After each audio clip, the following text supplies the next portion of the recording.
sunt eu, Crybaby Monster High și azi am o teorie despre Clubul Păpușilor, cea cu 3000 de abonați. Și a recăpătat contul vechi.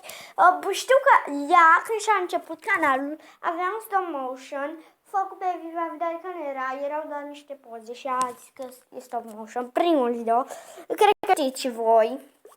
Uitați care e primul video al ei acum. Sunt sigură că și-a șters, că și-a recăpătat contul de YouTube și stați. Uitați, deci aici era mai de mult. Aveam și niște poze cu captură de ecran, dar le-am șters. Din păcate le-am șters, fiindcă nu mai aveam memorie. Doamne, credeți și... Sunt sigură, eu vă zic de acum, ea avea un stop motion acolo. Dacă mă credeți, lăsați-mi în comentarii.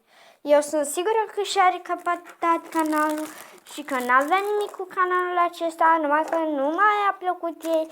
Și da, de ce ne-ar minți? Asta nu înțeleg. Uitați, era un videoclip, mă jur.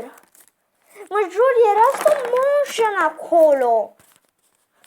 Uitați, moară mama. Dar nu era stop motion acolo.